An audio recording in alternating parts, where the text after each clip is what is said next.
Le Diyarbekirê bi pêşkêşkirina carbandinên aştiyê kul 6 welatên cuda hatine carbandin û piştî şer û pevçûn, komkujî û jenosîdan dayîna hewlên lihevkirinê konferansa dadwerî û sazkirina aştiyê hat darxistin.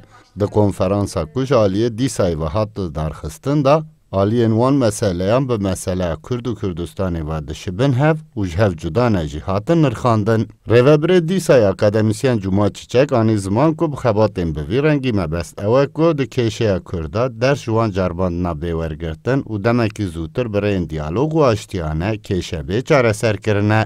Me niyet kir ku em ser tecrübeyên cihanê ka gelo meseleyên mîna meseleyên Kurd li ciyên din, li welatên din, li bajarên din ez çawa diqewime sedem çi ye û çareserî çawa pêk hatiye. Me niyet kir ku em ser vê meselê agahiyek derxîn holê em arşivek ava bikin û vê arşiv em pêşkêşî raya giştî bikin taybetî saziyên sivîl û siyasetmedar bikin û her wekî me xwest ev mesele biçek bibe meseleya akademiyê. Yani mixabin li gel ku ez bijim 40 sal e şereke berdewam e lê di akademiya Tirkiyeyê de dibêjim ser vê meselê kesên ku dixebitin pir û pirkême me niyet kir ku ez bijim em akademisyenên ciwan teşwîk bikin ku ser vê meselê ser meseleya pevçûn û navxweyî avakirina aştiyê bixebitin.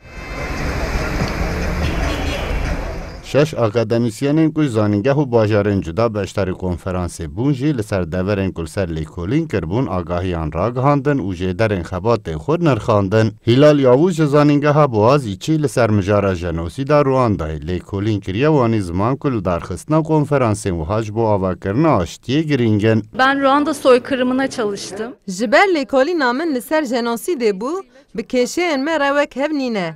Lê divê komkojiyê de bandorên welatên li hewîldor gelek zêde ye û jêderên Rwandayê nîşan dide ku rewşa niha ya milletê Kurd jî muhtacê çareseriyeke heremî ye ku hemû cîranên Kurdan tê de daxil bin. Aliyeke wê komkojiyê ji zêdebûyîna otorîteriyê û di encamê de jî peydabûna qeyranên aborî û civakiyê ku li Tirkiyeyê encamdayînên wisa rû didin.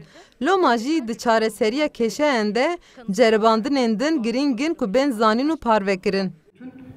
Bağımsız bir devlet kurduğu bölgeyi... Fırat Çapar jî li zanîngeha Mêrdînê li ser mijara Sri Lankayê lêkolîn kiriye û tîne ziman ku di encama şer û pevçûna da têkçûn û encamên xirab peyda dibin û sazkirina aştiyê jî hem girîng e hem jî zehmet e. Li ser yani şer û pevçûn tîne serê milleta çi perîşanî û tiştê ava tîne serê wan li ser vana dixebitin û tabii kıyasavî bi mesela Kürt bi mesela Türkiye'ye dikim yani çavayı em karın kıyas bikin çava aşitê ava ve yani çi minak jmara dideviz mesela Sri Lanka'ya servi xebitim yani. Cevabını kısaca şöyle yanıtlıyorum ben. 36 Konferans bi dir û niştinan û pêşkêşkirina gotaran li ser 6 meseleyên ku deverê cudayê cîhanê rû dane û piştî diyalogan heta astekî çareseriyan peydakirine birêva çû û bi pirs û bersîvan jî xilas bû. Sıddık Eren, Kurdistan 24, Diyarbakır.